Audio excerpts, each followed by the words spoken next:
Ele tem participado das audiências públicas no plenário da Câmara Municipal de Bauru, das diversas temáticas que discutem a questão da vida urbana da cidade, nas áreas de saúde, habitação. Nós vamos conversar com ele aqui no estúdio da TV Câmara para falar desse e de outros assuntos. O Coronel Almeida é o nosso convidado de hoje. A última, que nós acompanhamos ao vivo com transmissão pela TV Câmara, a questão de mais uma etapa da discussão que é permanente no tempo das internações dos hospitais. Felizmente veio a divisão, o Departamento Regional de Saúde, apresentou seus dados de leitos hospitalares, a divisão por especialidades, a FAMESP, que é a prestadora do serviço nesses 3 hospitais contratados pelo Estado, e o município com a sua demanda. Do que foi apresentado junto à população pela TV Câmara, que impressões o senhor teve desse encontro? Bom, a impressão que eu tenho é que a população que precisa do serviço público de saúde está numa situação deplorável. Deplorável por quê? Primeiro, que é um jogo de empurra. O Estado, ora, assume alguns compromissos na saúde, ora é o município. O cidadão hoje, eu fiz até uma comparação com a vereadora Yasmin, até fiz uma brincadeira com ela no bom sentido, né? Perguntei para ela, vereadora Yasmin, a senhora tem plano de saúde? Ah, eu tenho plano de saúde e tal. Falei, então, quando a senhora está com uma dor de cabeça forte ou está com sintoma de uma dor abdominal, a senhora já tem lá uma lista do seu plano médico, a senhora procura lá o especialista, marca a consulta, vai lá, ele o atende. Se necessitar de exames, ele já indica a senhora o laboratório e tal, e a senhora vai lá e faz. É lógico que isso tem um custo, por isso que a senhora paga um plano, né, particular de saúde. Então, é tranquilo. Agora, e o cidadão, né, o comum, que são 70% da população de Bauru que depende do sistema SUS, do Sistema Único de Saúde, do atendimento público de saúde, o que esse cidadão faz quando ele tem esses sintomas? Primeiro, ele não sabe para onde ir. Aí ele vai na UBS, aí começa com as siglas, UBS, UPA, Pronto Socorro, PS Central, e ele fica naquela dúvida. Então, que horário que esse cidadão normalmente tem disponibilidade para procurar um médico? À noite. Aí à noite o que tem aberto? Ah, tem o aberto UPA X ou UPA Y, né? Ou então no Pronto Socorro Central. Se ele for num determinado UPA e não tiver lá o médico, ou tiver superlotado, ele vai no Pronto Socorro Central. Então tudo acaba concentrando no Pronto Socorro Central. Chega lá o médico e fala, ó, sua dor de cabeça, quantos dias? É assim, assim, assim, assim. Ah, preciso fazer uma tomografia. Opa, tomografia. Vai para o AME. O que é AME? É outra sigla, né? Ambulatório Médico Especialidade do Governo do Estado. Ah, não tem vaga, não tem disponibilidade. Quando o governo faz mutirão, como vai ser feito agora pelo governo do Estado, já é um indício de que existe uma demanda muito grande, né? E a oferta é muito pequena. Então ele resolve fazer um mutirão que é para dar uma desafogada e reduzir. Coloca todos os médicos... Está reprimido, vamos reduzir a fila. Vamos reduzir a fila. Então significa o seguinte, o cidadão hoje, que depende do serviço público de saúde, ele está à mercê de todos esses conflitos que existem entre Estado e município. Eu entendo o seguinte, ou passa tudo para o município, ou então o Estado assume de vez. O que você precisa é ter um sistema em que o cidadão tenha a mesma comodidade e tranquilidade que hoje quem tem um plano médico sabe a quem procurar, e sabe que lá ele vai ter a resposta, ou seja, o médico vai solicitar lá 3 ou 4 exames, ou 2 ou 3 exames para chegar no diagnóstico, e ele já sabe aonde fazer e onde procurar. O que falta hoje é que você fala assim, ah, mas município, agora eu vim aqui, o médico pediu uma tomografia. Ah, tomografia eu não tenho, isso aí tem que ir para o Estado, vai para o AME. Aí eu tenho que entrar na fila do AME. Não existe uma sincronia entre os órgãos. Existe algumas coisas, existe, mas... Onde que você vê os gargalos? Você vê o gargalo morrendo gente, morreram 581 pessoas, né, aguardando na fila de espera, como acontece. Eu tenho um filho que trabalha no Sistema Único de Saúde no Mato Grosso do Sul, em que ele trabalha num hospital público como médico residente, e ele fala assim, pai, entra X pessoas, né, por exemplo, principalmente pessoas idosas, com fratura do fêmur, né, na parte superior do fêmur. Falou, dependendo do quadro, de cada 4 que entra, 3 vão morrer. Por causa de infecção, por causa disso, por causa daquilo e tal. Ele falou, então hoje é uma coisa assim que o sistema é muito, muito restrito. O hospital fechou porque não tinha linha de sutura. Sistema da morte, não da vida. Sistema da morte, não é sistema da vida. Então eles fazem o que podem, o que está ao alcance, sabe? procuro não improvisar, porque se você improvisa, você foge do procedimento, aí caracteriza erro médico. Então você tem que seguir os protocolos, só que para você seguir o protocolo num serviço público hoje, se não tiver uma boa gestão, não tiver gestão de recursos, você não funciona. E isso acontece aqui. Então o grande gargalo que nós temos aqui hoje são essas pessoas que dão entrada no pronto-socorro, no UPA e tal, tem lá o primeiro atendimento, aí tem o diagnóstico, internação. Aí vem o grande problema. Quem é que regula a internação? O Estado. Aí o Estado tem que analisar a sua disponibilidade de leitos nos hospitais que ele dispõe, que aqui é o Hospital Regional, o Hospital de Base, né? Perdemos o Manuel de Abreu, foi fazer uma reforma, perdemos lá mais de 100 leitos. A maternidade está em reforma nesse mas momento. a maternidade está em reforma, né? Mas continua mantendo os leitos, ou seja, e aí você tem as pessoas da região. Eu conversei com um médico esses dias, que eu prefiro não declinar o nome dele, que trabalha na maternidade, em que ele falou uma coisa para mim assustadora. Casos em que a parturiente poderia permanecer no município dela, tudo, o que os médicos, alguns médicos, segundo consta, colegas desse amigo meu, orienta a parturiente a fazer? Dão a ambulância para a pessoa, vem até Bauru, como ele não pode colocá-la direto na maternidade, aí ele fala assim, olha, a 2 quadras da maternidade você desce, pega o seu carro particular ou pega um táxi e vai na maternidade, dando a entender que ela está numa situação de emergência. A maternidade não tem como recusar o atendimento, aí depois faz todo o procedimento, tem o parto lá, apura, tudo. Aí vai se apurar posteriormente, descobre-se que essa pessoa poderia ter sido atendida lá na cidade dela, numa cidade próxima da região, mas para não encarecer e não causar problema para a cidade, acaba concentrando em Bauru. Então, Bauru acaba absorvendo uma massa muito grande de pessoas na área da saúde, comprometendo aqui a população de Bauru. Sem levar em consideração os presos, né, que têm prioridade, e volto ao assunto do preso aí, porque preso tem prioridade sobre o atendimento de qualquer outro cidadão. Além dessa questão do sincronismo, há uma velha demanda daquilo que ainda ficou de passivo dos fechamentos ou dos prejuízos decorrentes da redução drástica de serviços da HB, Hospital de Base, lá atrás, essas adequações que o Estado está fazendo, e de ser um número de cotas, de acordo com a demanda dos municípios, regionalizada. Ficou claro lá que nós temos deficiências de leitos em várias dessas demandas.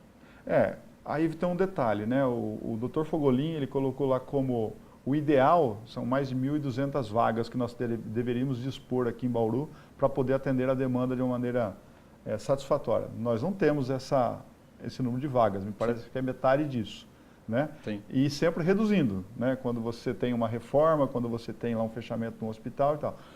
Então eu percebo o seguinte, que nós vamos ficar com essa demanda bastante reprimida ainda, ou seja, nós não vamos ter condições de disponibilizar.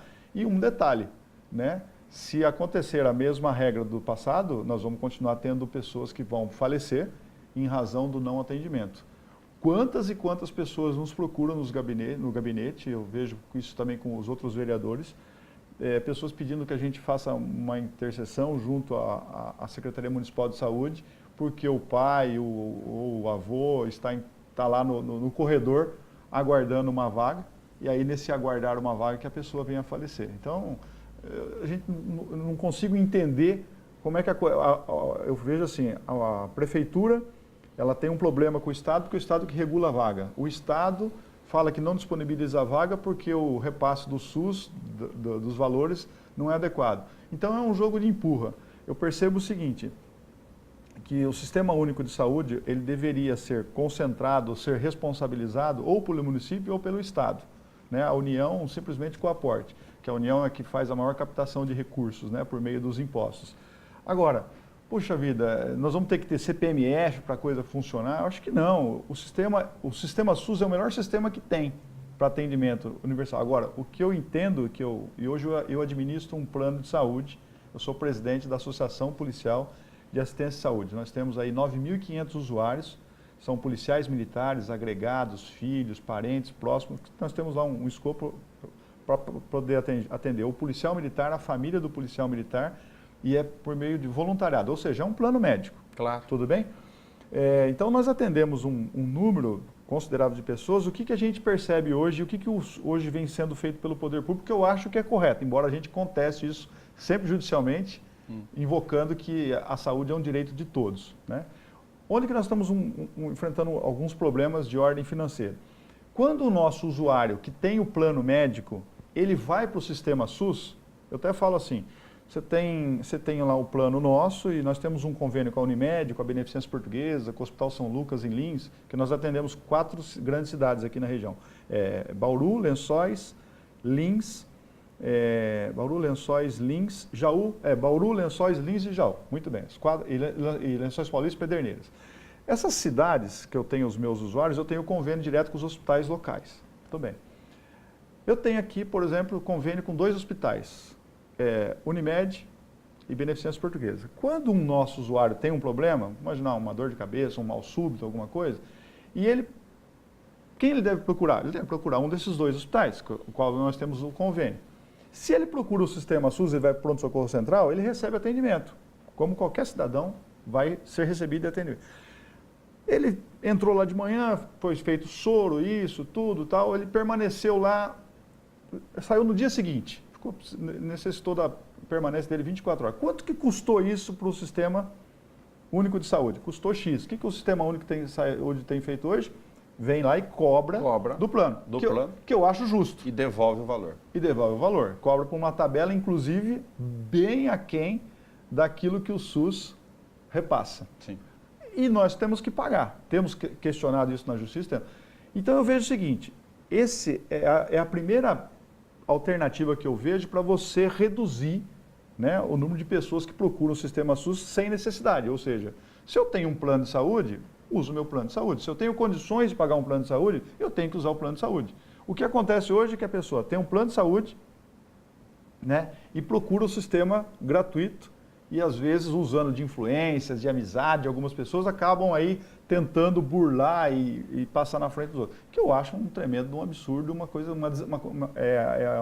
uma deslealdade com aquele mais necessitado. Então, o primeiro controle começa por aí.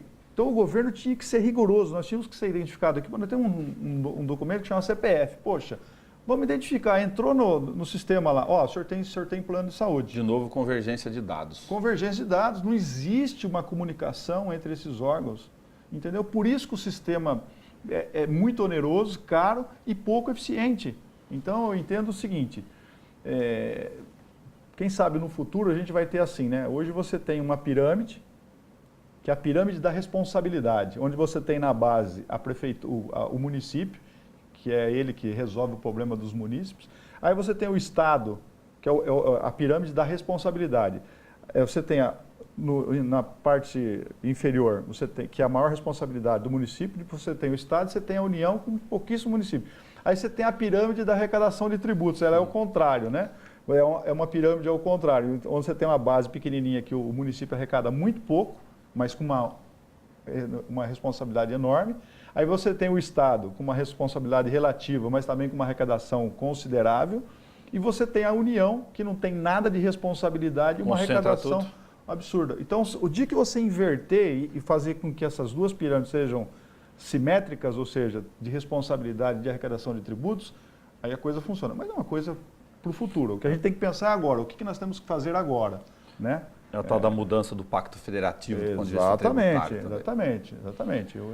Aproveitando o nosso bate-papo aqui, de uma outra audiência, agora a questão da prestação de contas, que a gente acompanha também por exigência da lei fiscal, é importantíssimo saber como estão gastando, onde estão gastando, quais são as receitas e despesas de cada um, e isso gera um trabalho gigantesco para o representante parlamentar. Em especial, o senhor solicitou um número de informações bastante significativo em relação à questão da habitação. Que dados, inicialmente, o senhor quer ter em mãos para discutir essa questão? Bom, eu vou difundir, vou fazer uma propagação desses questionamentos assim que eu receber os questionamentos que eu fiz para a Coab. Eu procurei pessoas, né, que já trabalharam na Coab, procurei outras pessoas que conhecem profundamente a Coab e eu estou obtendo essas informações e elaborei uma série de questionamentos para que a Companhia Habitacional de Bauru me apresente a real situação da empresa. Hoje as informações são distorcidas. Por quê? Você tem a prestação de contas da companhia junto ao Tribunal de Contas do Estado, elas já estão irregulares desde 2010. Então, 2010, 2011, 2012, todas elas ainda estão em julgamento de 2013, 14, 15 e 16. O que eu tenho já preliminarmente de 13, 14 e 15 já estão preliminarmente apontadas irregularidades. Onde que se aponta irregularidades? Que a companhia habitacional, que foi criada, né, com a finalidade de construção de moradias para aquela população de baixa renda, né, que são os núcleos habitacionais, nós tivemos aí o Bauru tal, Bauru 22, Bauru 23, enfim, todos esses empreendimentos imobiliários voltados para a classe trabalhadora de baixa renda eram administrados e gerenciados pela Coab. Ela, né, viabilizava o terreno, ela mesma fazia a licitação, contratava a empreiteira com recursos da União, do FGTS e tal. Então, ela era a grande administradora para construir e administrar esses contratos. Poxa, essa companhia, desde 93 ou 96, agora tem uma... Dos anos 90, a Vila Tecnológica, antes nada. Até a construção da Vila Tecnológica, ela tinha sua finalidade de construção de casas, tudo, e depois a comercialização dessas casas, procurando atingir aquelas pessoas que tinham demanda, tudo, né, a população vulnerável. A última grande demanda em 91, a Meridota. Meridota, que foi, né, eu lembro da construção do Meridota, foi significativo. Muitos policiais militares foram contemplados naquela época que tinham assim uma dificuldade em pagar aluguéis, era uma coisa absurda, mas resolveu o seu problema. Depois de lá para cá, você não teve mais a companhia, né, desenvolvendo projetos dessa natureza, nem aqui nem na região. O que acontece? A companhia tinha por outro lado, tinha um volume de contratos, né, porque ela faz a administração e a gestão desses contratos, é onde ela ela ofere lá o seu lucro, né, para poder justificar a existência da empresa. Só que esses contratos foram sendo liquidados ao longo dos anos, a notícia que nós temos, é isso que eu busquei nas informações. E hoje nós temos um número de contratos X, acho que passa de 18 mil, 19 mil contratos, em que o que se faz a captação desses contratos, ou seja, o que se ofere de receita, não é suficiente para pagar o quê? A despesa. Então a empresa hoje, a companhia hoje, ela é deficitária. Eu fiz um questionamento ao prefeito em razão dos problemas que nós temos na companhia em relação ao Tribunal de Contas e, poxa vida, qual a justificativa para manter a empresa, né, com a estrutura que ela tem, com o número de funcionários que ela tem, que a folha lá também, eu quero um detalhamento da folha, não só o detalhamento daquilo que é divulgado no site, na Lei de Acesso à Informação, mas eu quero também os outros... O custo indireto da folha, como por exemplo, vale alimentação, enfim, nós temos lá um custeio lá de tudo aquilo lá. Conhecendo isso, a gente sabe o seguinte, por que manter a empresa se ela não tem ainda, ela perdeu já a sua finalidade, como foi apontado pelo próprio Tribunal de Contas. Não justifica você ter uma empresa que tem finalidade de construir moradia e não faz mais. Ah, mas agora existe uma possibilidade de ela assumir a administração e gestão do programa Minha Casa Minha Vida. Fui conhecer o programa Minha Casa Minha Vida, né, e não é bem assim. Dificilmente o governo federal ele vai transferir essa responsabilidade para uma companhia, para uma Coab. É muito mais prático hoje para o governo federal o sistema que vem sendo... Tem um passivo gigantesco entre as duas partes. Tem o passivo e tudo mais. Tem questões jurídicas. Então, será que vale a pena? Não, o governo vai continuar fomentando o programa Minha Casa Minha Vida, seja o nível 1, nível 2, seja o nível 3, da mesma maneira que ele vem desenvolvendo até então. Ou seja, ele credencia lá o construtor, né? O construtor faz a captação da área, você já tem um projeto pré-aprovado lá pela Caixa Econômica Federal para liberação do recurso, vai liberando o recurso conforme as etapas. Depois você tem um agente credenciado no município que faz a comercialização e administração desse empreendimento, você não coloca o poder público para fazer essa administração. Ou seja, o que o governo fez? Ele pegou o recurso disponível para a construção de moradia, para contemplar pessoas que moram em áreas vulneráveis, não é isso? Em razão da demanda habitacional, atendeu os interesses e não colocou nenhum ente público nesse... Como é que o governo vai aceitar aquilo que a Coab vem propondo, vem anunciando, que ela vai começar a administrar os problemas do Minha Casa Minha Vida, os programas do Minha Casa Minha Vida na cidade de Bauru. Então, eu não vejo que isso vai prosperar. Por isso que essas informações vai me dar condições para que eu faça, de fato, um diagnóstico perfeito da raio-x da empresa. Um raio-x mesmo, mas um raio-x detalhado. Não um ultrassom, eu quero uma ressonância magnética da empresa, né, fazendo aí um paralelo com os exames médicos, mas onde eu vou ter um diagnóstico mais preciso. Aí sim eu tenho condições de pegar, cobrar, exigir, né, uma postura do prefeito Gazeta. Tá, e ele sabe disso. Eu falei para ele, olha, claro, se nesse raio-x que nós estamos solicitando, eu ficar convencido que a companhia é uma companhia que tem uma possibilidade de assumir o Minha Casa Minha Vida, que ela possa retomar a sua finalidade, ótimo, eu fico contente, né? Agora, se isso não ficar demonstrado, me desculpe, mas eu tenho que, no poder, no exercício do meu mandato, eu tenho que exigir uma postura diferente por parte da Prefeitura. Essa questão a gente já está adiantando aqui, que quando tiver essa ressonância magnética, usando a expressão do coronel, a gente apresenta ela detalhadamente, inclusive para a questão da população. E a intenção é, com a vinda das respostas, dependendo do diagnóstico, é ter uma audiência pública. Eu acho que melhor... Específica.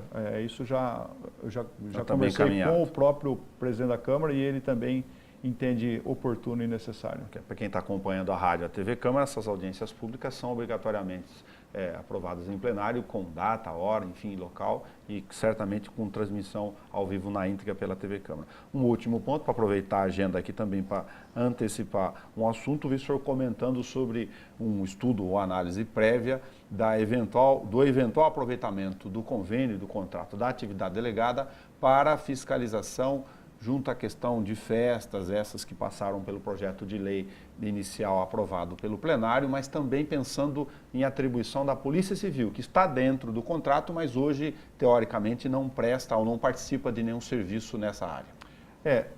Nós temos uma lei aqui em Bauru que está aprovada, que é a Lei da Atividade Delegada, em que o Estado ele pode delegar atribuições às Polícia Civil e Militar, e por meio do convênio que você define quais são essas atividades, quais são essas atribuições que o município pode delegar.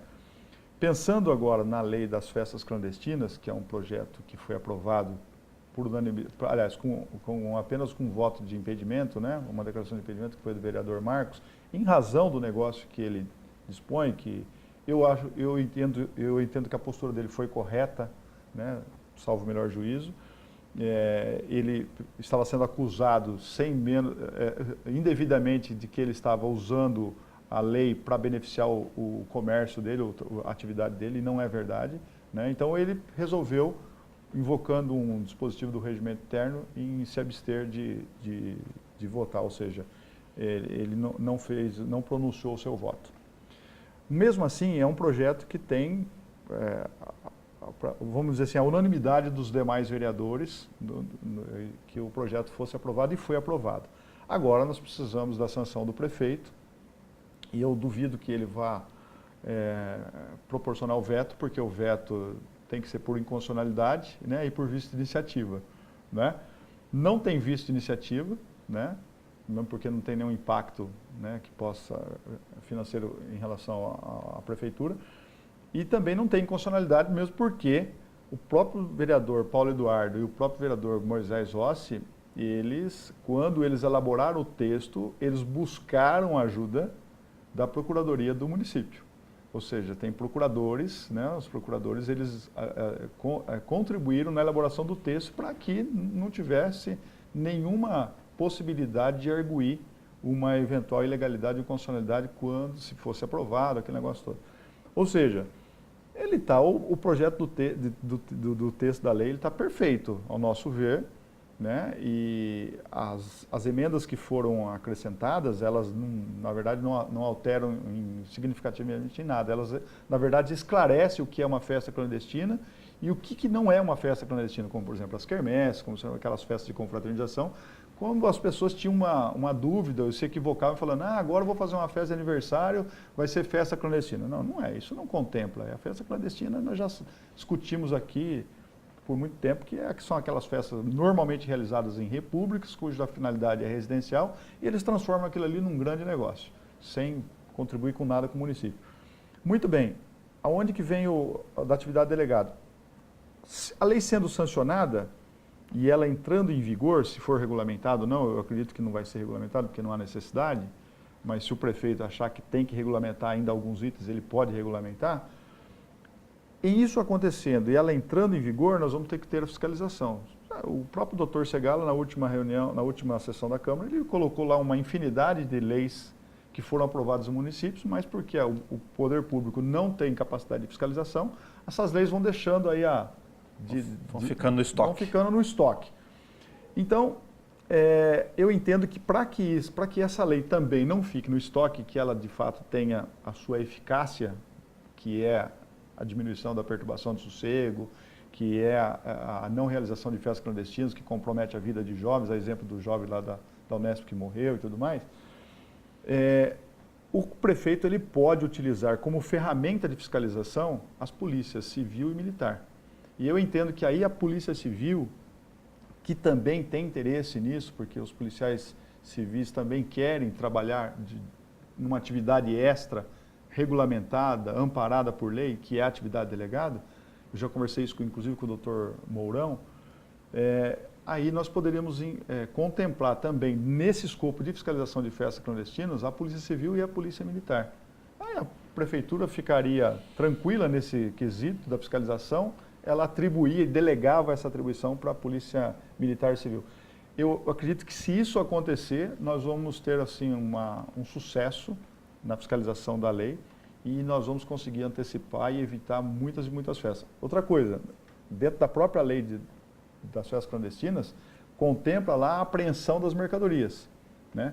Que é uma coisa importante. Então, se você tem uma festa lá e você simplesmente vai lá e lacra, coloca um papel, não é suficiente. Você tem que apreender a mercadoria que ia ser utilizada. Então, você aprende caixas de cerveja, você aprende caixas de bebida, você aprende lá os sanitários químicos que normalmente são utilizados. Toda a estrutura necessária para uma realização daquela festa está sujeito à apreensão por parte do Poder Público Municipal. E nada melhor do que a Polícia Militar e a Polícia Civil fazendo isso sem comprometer o trabalho, porque são policiais que estarão no horário de folga, realizando um serviço que é da Prefeitura.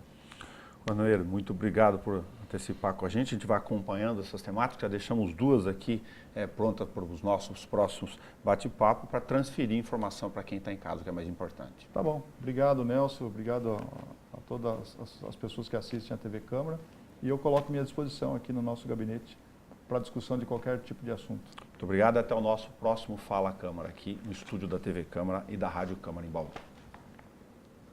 Fechou?